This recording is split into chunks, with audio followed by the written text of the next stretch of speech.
वित्त मंत्री निर्मला सीतारमण ने कांग्रेस के न्याय पत्र को, कांग्रेस के चुनावी घोषणा पत्र को बड़ी तल्लीनता से और बड़े गौर से पढ़ा और उनका ये जो कुर्सी बचाओ बजट है, ये एक तरह से कॉपी पेस्ट हमारे जो प्रपोजल्स थे उस घोषणा पत्र में ऐसा प्रतीत होता है।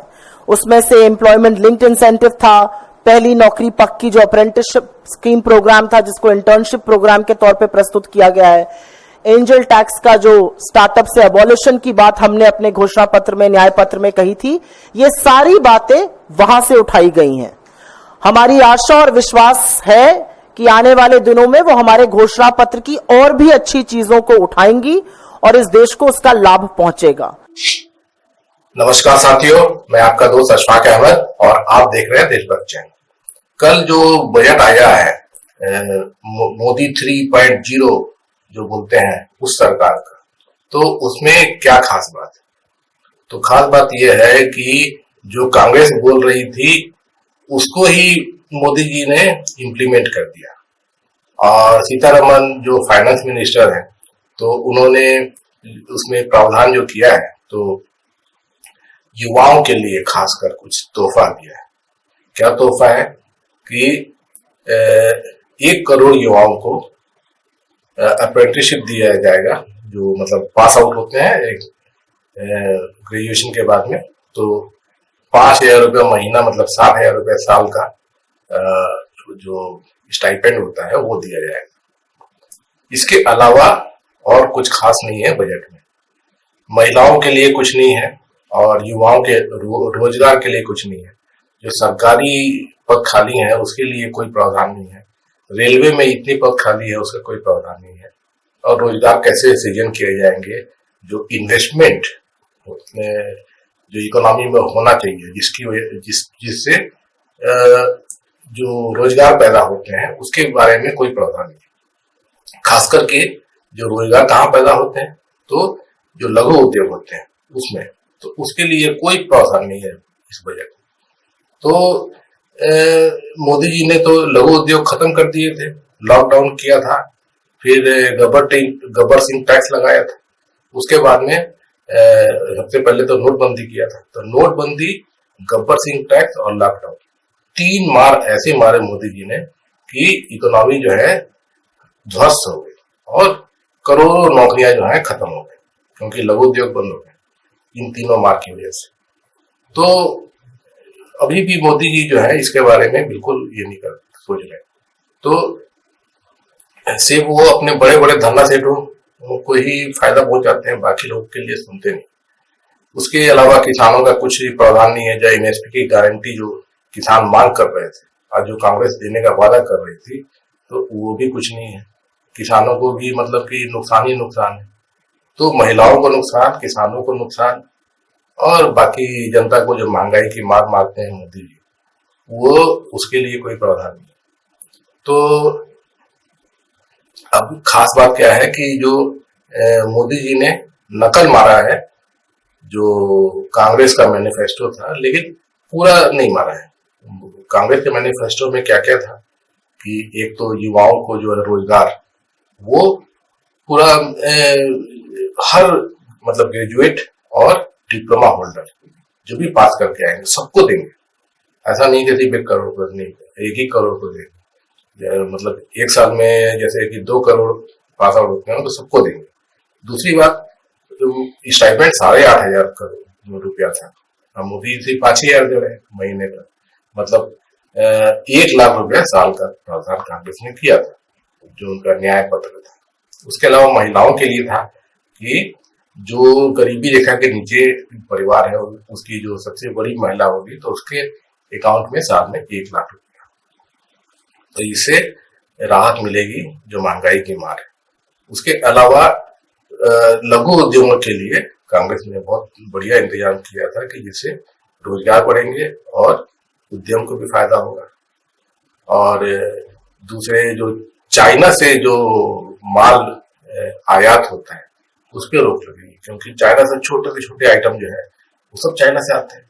यहाँ तक कि जो फुलझड़ी होती है, बम होते हैं दिवाली के और होली के रंग, मतलब त्योहारों के भी जितनी भी चीजें होती हैं वो सब चाइना से आते हैं। तो इस पे लगाम लगेगा। और जो चाइना के ऊपर में जो निर्भर हो गया है देश, तो उससे क्या हुआ है कि हमारे देश के लघु उद्योग खत्म हो गए। तो इसमें सुधार आए। मोदी जी ने तो उल्टा क्या किया है कि जो मोबाइल पार्ट्स और मोबाइल के और भी चीजें, चार्जर है और दूसरी, उस पे टैक्स कम कर दिया है। तो इंपोर्ट ड्यूटी कम कर दिया है, मतलब कि चाइना से और ज्यादा आयात होगा, जो कि नहीं होना चाहिए। तो ये नुकसान वाला काम है। उसके अलावा इकोनॉमी में कांग्रेस ने जो जो प्रावधान किए थे, तो वो तो कुछ भी नहीं। तो मतलब कि नकल तो मारे, लेकिन ठीक से नहीं मारे। और सबसे बड़ी खास बात जो इस सरकार की है, तो आप देख सकते हैं कि मोदी जी तो बैसाखी पर खड़े हैं। तो बैसाखी अगर हट जाए तो मोदी जी गिर जाएंगे धड़ाम से। तो इसीलिए बिहार को 56,000 करोड़ का पैकेज दिया और आंध्रा को 25,000 करोड़। तो बाकी जो प्रदेश हैं उनको तो कुछ नहीं मिल रहा है। अब जैसे हिमाचल है, वहां पे इतना ज्यादा पिछले बार तबाही हुई थी बरसात में, तो उन लोग रोते रह गए थे। वहां पे जो सीएम है सुक्खू जी, कितना गुहार लगाए, लेकिन मोदी जी एक पैसा नहीं दिए। और इस साल फिर बाढ़ की मार है, तो उसके लिए किसी भी प्रदेश को कुछ भी नहीं दे रहे। तो ये तो नाइंसाफी है ना। आप सिर्फ मतलब अपनी सरकार बचाने के लिए बिहार और आंध्रा, उसको आप पैसे दे रहे हो, बाकी प्रदेश को नहीं दे रहे हो। तो देश में दूसरे प्रदेश भी है ना, तो उनकी अनदेखी क्यों? ये तो नाइंसाफी की बात हो जाती है ना। और जहां जरूरत है वहां तो पैसे मिलना चाहिए ना। अब जैसे बाढ़ से जो नुकसान होता है उसका मिलना चाहिए भरपाई। उसके बाद में और भी जो आपदाएं आती है, तो उसके लिए भी होना चाहिए। तो उसके लिए कोई प्रावधान नहीं है। तो कुल मिला जुला के ये जो बजट है, तो ये सरकार बचाओ बजट है। तो सिर्फ बिहार और आंध्रा को दे दिए, बाकी लोग को छोड़ दिए। तो दूसरे लोग क्या करेंगे? दूसरे भी तो हमारे देश के हिस्सा है ना, तो उनका क्या? तो मोदी जी की आदत जैसी है वैसी मतलब कि बजट भी में भी दिखा कि अपना वोट बैंक साधना है। अब जैसे कि बंगाल बीजेपी के शुभेंदु अधिकारी, वो बोलते हैं कि मुसलमान हमको वोट नहीं देते हैं, तो हम भी उनके लिए कुछ नहीं करेंगे।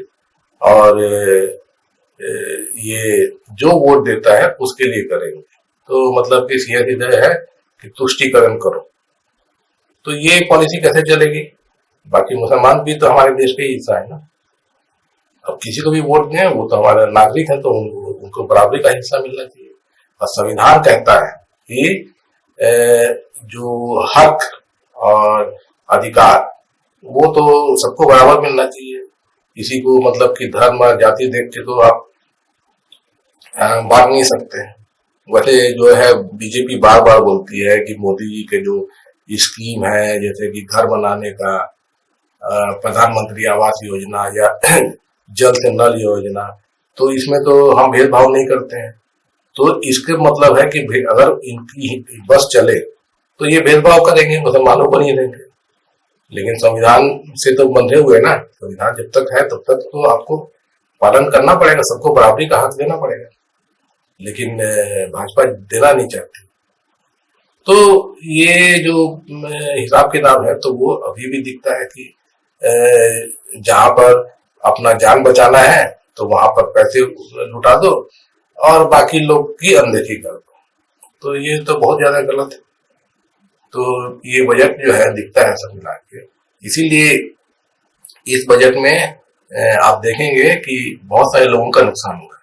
अब जैसे कि जो इन्वेस्टर है, तो मोदी जी ने गेन टैक्स बढ़ा दिया है, जो कैपिटल गेन टैक्स होता है। उसके बाद में इससे मतलब शेयर धारकों को या जिनके जमीन जायदाद है, तो उसमें जो है इनहेरिटेंस टैक्स जो बोलते हैं, उस तरीके का आ गया है कि ये जो मिडिल क्लास है, तो उसको सबसे ज्यादा इसमें नुकसान। और इसीलिए आप देखेंगे कि शेयर मार्केट धड़ाम से गिर गया है। उसकी वजह वही है।